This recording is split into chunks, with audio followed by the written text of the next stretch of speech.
ഒറ്റ ശ്വാസത്തിൽ 22.6 മീറ്റർ ആഴത്തിൽ മുങ്ങിയ 68-കാരൻ പിറവം സ്വദേശി ജെയിംസ് ഓണശ്ശേരിൽ. ഈ നേട്ടത്തിൻ്റെ അടിസ്ഥാനത്തിൽ കൂടുതൽ ആഴത്തിൽ ഒറ്റ ശ്വാസത്തിൽ മുങ്ങിയ പ്രായം കൂടിയ വ്യക്തി എന്ന വിഭാഗത്തിൽ ഏഷ്യൻ ബുക്ക് ഓഫ് റെക്കോർഡിലും ഇന്ത്യ ബുക്ക് ഓഫ് റെക്കോർഡിലും ജെയിംസ് ഓണശ്ശേരി ഇടം നേടി. ഒറ്റശ്വാസത്തിൽ 22.6 മീറ്റർ ആഴത്തിലേക്ക് ജലാശയത്തിനടിയിൽ മുങ്ങി ധൈര്യത്തിൻ്റെയും ആത്മവിശ്വാസത്തിൻ്റെയും പുതിയ അധ്യായം രചിച്ചിരിക്കുകയാണ് 68-കാരനായ ജെയിംസ് ഓണശ്ശേരിൽ.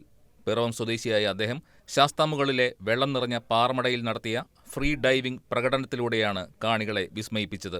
ഈ നേട്ടത്തിന്റെ അടിസ്ഥാനത്തിൽ കൂടുതൽ ആഴത്തിൽ ഒറ്റശ്വാസത്തിൽ മുങ്ങിയ പ്രായം കൂടിയ വ്യക്തി എന്ന വിഭാഗത്തിൽ ഏഷ്യൻ ബുക്ക് ഓഫ് റെക്കോർഡ്സിലും ഇന്ത്യ ബുക്ക് ഓഫ് റെക്കോർഡ്സിലും ജെയിംസ് ഓണശ്ശേരിൽ ഇടം നേടി. ഇവിടെ ഏഷ്യയിലെ ഹോളണ്ടിൽ നിന്നൊരു സായിപ്പ് വന്നിരുന്നു, ജെറോൺ എലോട്ട്. അദ്ദേഹം free diving coaches of Asia എന്ന് പറയുന്ന പ്രസ്ഥാനത്തിൻ്റെ ഡയറക്ടറാണ്. അദ്ദേഹത്തിൻ്റെ നേതൃത്വത്തിലാണ് ഫ്രീ ഡൈവിങ് ഞാൻ പഠിച്ചത്. എൻ്റെ ഏജിലുള്ള ആളുകളെ വെച്ച് നോക്കുമ്പോൾ ഞാനാണ് ഏറ്റവും കൂടുതൽ ദൂരം പോയിട്ടുള്ളയാൾ. അങ്ങനെ ഇന്ത്യ ബുക്ക് ഓഫ് റെക്കോർഡിലും ഏഷ്യ ബുക്ക് ഓഫ് റെക്കോർഡിലും ഇടം നേടാൻ എനിക്ക് കഴിഞ്ഞു.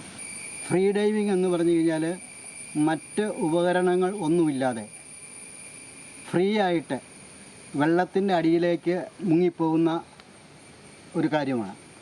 ശ്വസന സഹായ ഉപകരണങ്ങളില്ലാതെ ജലാശയത്തിന്റെ അടിത്തട്ടിലേക്ക് ഇറങ്ങുന്ന ഫ്രീ ഡൈവിംഗ് എന്ന കായിക വിദ്യയ്ക്ക് കൂടുതൽ പ്രചാരം നൽകുകയെന്ന ലക്ഷ്യവും പരിപാടിക്കുണ്ടായിരുന്നു. മുങ്ങിമരണങ്ങൾ വർദ്ധിച്ചുവരുന്ന സാഹചര്യത്തിൽ ഫ്രീ ഡൈവിംഗ് പരിശീലനത്തിന് വലിയ പ്രാധാന്യമുണ്ടെന്ന് സംഘാടകർ പറഞ്ഞു. ആശീർ ചേലുപ്പാറയാണ് ജെയിംസ് ഓണശ്ശേരിലിന്റെ പരിശീലകൻ. ഫ്രീ ഡൈവിംഗ് കോച്ചസ് ഓഫ് ഏഷ്യയും സ്വിംഫിൻ അക്കാഡമിയും സംയുക്തമായാണ് പരിപാടി സംഘടിപ്പിച്ചത്. പുഴകളിലും നീന്തൽക്കുളങ്ങളിലും നീന്തൽ പരിശീലനം നൽകുന്ന ജെയിംസ് പിറവം ടൗൺ അക്വാട്ടിക് ക്ലബിന്റെ നേതൃസ്ഥാനത്തുമുണ്ട്. Scuba diving, kayaking, free diving തുടങ്ങിയ മേഖലകളിലും അദ്ദേഹം ഒട്ടേറെ പേർക്ക് പരിശീലനം നൽകി വരുന്നു. News desk KCV news.